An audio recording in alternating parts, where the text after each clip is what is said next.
32 वर्षाच्या ताराराणीने औरंगजेब कसा संपवला? छत्रपती शिवाजी महाराजांच्या मृत्यूनंतर औरंगजेब बादशाह महाराष्ट्रात आला. तो 27 वर्ष इथेच राहिला. छत्रपती संभाजी महाराज व छत्रपती राजाराम यांच्या मृत्यूनंतर इसवी सन 1700 सालापासून महाराणी ताराराणी औरंगजेबाशी 7 वर्ष शौर्यशाली लढत दिली. सरसेनापती हंबीरराव मोहिते यांची कन्या व छत्रपती शिवाजी महाराजांच्या धाकट्या सूनबाई म्हणजेच राजाराम महाराजांच्या पत्नी महाराणी ताराराणी साहेब या अत्यंत तेजस्वी व तडफदार होत्या. छत्रपती राजाराम महाराजांच्या मृत्यूनंतर वैधव्याचे दुःख गिळून मराठी राज्यासाठी घोड्यावर स्वार होऊन त्यांनी पदर खोचला आणि हाती तलवार घेऊन औरंगजेबाचे लष्करी आव्हान स्वीकारले. इतिहासातील या असामान्य स्त्रीबद्दल सर्व मराठी जनतेला अभिमान व स्फूर्ती वाटायला हवी. ताराराणींचे संपूर्ण आयुष्य सुखदुःखाने भरलेले व मराठी मनाला मोहविणारे होते. हिंदुस्थानभर सत्ता असणाऱ्या बादशाह औरंगजेबाची त्यांनी समर्थपणे दिलेला लढा हा महाराष्ट्र कधीही विसरणार नाही. जगातील सर्वश्रेष्ठ लढवई, झुंजार व कर्तबगार स्त्री म्हणून ताराराणीची ओळख आहे. ज्या औरंगजेबाशी मान कधीच झुकली नाही त्या दिल्लीच्या तख्ताला ताराराणी यांनी नाकी नऊ आणले. एक स्त्री असून देखील छत्रपतींच्या विचाराला, स्वराज्याला जपले, वाढवले, पण त्या कोणाही पुढे झुकल्या नाहीत. छत्रपती राजाराम महाराजांच्या मृत्यूनंतर ताराराणी यांनी मराठी राज्याची सर्व जबाबदारी आपल्यावरच आहे हे ओळखून त्यांनी राज्यकारभाराची सर्व सूत्रे लगेचच आपल्या हाती घेतली.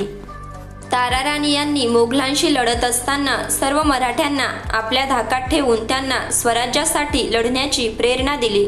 मराठ्यांच्या अंगी असणाऱ्या शौर्य, पराक्रमादी गुणांना त्यांनी उत्तेजन व वाव दिला. मराठ्यांना मोगल मुलखात धाडून तेथे धामधूम वाजवून दिल्लीतील मोगलांची राज्यकारभार यंत्रणा उद्ध्वस्त करण्यास सुरुवात केली. त्यामुळे दिल्लीकरांचे नीतिधैर्य खचले. याउलट मराठी राज्यकर्त्यांचे व लष्करांचे नीतिधैर्य वाढले होते. ताराराणी निवारण जेव्हा सारख्या हिकमती व बलशाली सम्राटाशी सामना देण्यात अपूर्व शौर्य दाखव औरंगजेबाबरोबर सतत लढा देऊन किंवा गनिमी काव्याने युद्ध करून त्यांना जीव नकोसा करून सोडला होता. दिल्लीच्या मोगलांना खडे चारून ताराराणी यांनी मराठी सत्तेचे संरक्षण केले. ताराराणींनी मोठे अवघड जिकिरीचे काम केले. म्हणूनच महाराष्ट्रात औरंगजेबाला पाय रोवता आले नाहीत. पुढे मोगलांना मराठी मुलखात सत्ता वाढवता आली नाही. ताराराणी अतिशय कर्तृत्ववान, करारी, कडवी राज्यकारभार करण्यास अतिशय समर्थानी होत्या. म्हणूनच मोगलांना अनेक वेळा त्यांनी अडचणीत आणले. ताराराणींनी मोगलांपासून स्वराज्याचे रक्षण केले. अवघ्या 25 वर्षाच्या एका विधवा स्त्रीने औरंगजेबासारख्या सम्राटाला जेरीस आणले. ही आपल्या इतिहासातील एक असामान्य घटना सर्व मराठी लोकांना अभिमानाची व स्फूर्तिदायक वाटायला हवी. ज्या महाराष्ट्राला संपवून सर्वत्र मोगलांचे राज्य करण्यासाठी औरंगजेब दक्षिणेत धावून आला होता. औरंगजेब तब्बल 27 वर्ष महाराष्ट्रात राहिला. त्यास एकही निर्णायक विजय मराठ्यांनी मिळू दिला नाही. औरंगजेबाचा मृत्यू महाराष्ट्रातच अहमदनगर येथे इसवी सन 1707 मध्ये झाला. ताराराणी अतिशय बुद्धिमान होत्या. सैन्याची व्यवस्था आणि राज्यकारभार या बाबतीत छत्रपती राजाराम महाराजांच्या हयातीतच त्यांचा फार मोठा लौकिक होता. ताराराणींनी आपले पुत्र शिवाजी दुसरा यास गादीवर बसवून राज्याची सर्व सूत्रे हाती घेतली. मराठे औरंगजेबाशी युद्ध करत होते, पण औरंगजेबाचे प्रचंड सामर्थ्य येथे अपुरे पडत होते. राजाराम महाराजांच्या मृत्यूने मराठ्यांची बाजू कमजोर झाली असे बादशाहास वाटले, पण ताराराणींनी धैर्याने, हुशारीने बाजू सावरली. एका विधवा तरुण राणीने औरंगजेबासारख्या मुरब्बी सम्राटाशी युद्ध खेळून अपराजित राहणे म्हणजे केवढे हे त्यांचे कर्तृत्व. औरंगजेबाचे लष्करी व राजकीय सामर्थ्य प्रचंड होते. औरंगजेब बादशाहासारख्या लाखो सैन्य घेऊन आलेला शत्रू अशा मोठ्या साम्राज्याशी महाराष्ट्र टक्कर घेत होता.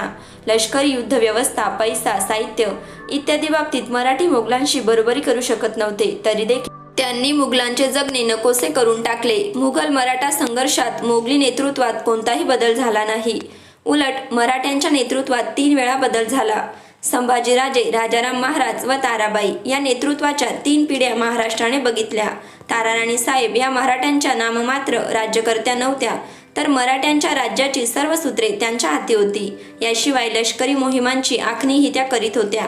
त्यांचा राज्यकारभार लष्करी सैन्यांच्या नेतृत्वाचे आणि मोहिमांचे व्यवस्थेचे गुण प्रकर्षाने प्रकट होत होते. त्यामुळे मराठ्यांच्या आक्रमण आणि त्यांची धामधूम दिवसेंदिवस वाढतच गेली. सरदारांच्या नेमणुका, त्यांच्या बदल्या, राज्याचा कारभार, बादशाही मुलखांवरील हल्ले या सर्व गोष्टी तिच्या तंत्राने चालू लागल्या. ताराराणींनी आपल्या सैन्याची योजना कशी केली की सिरोंज, मंदसौर, माळवा या प्रांताच्या सरहद्दीपर्यंत धामधूम उडवली.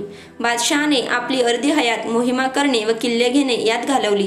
ताराराणीशी तो शेवटपर्यंत लढला, पण मराठ्यांचे बळ व बंड हे दिवसेंदिवस वाढतच गेले. महाराष्ट्रातील जनतेला युद्धाबद्दल आत्मीयता नसती आणि त्यात भाग घेतला नसता तर हे मराठ्यांचे राज्य यावनी झाले असते.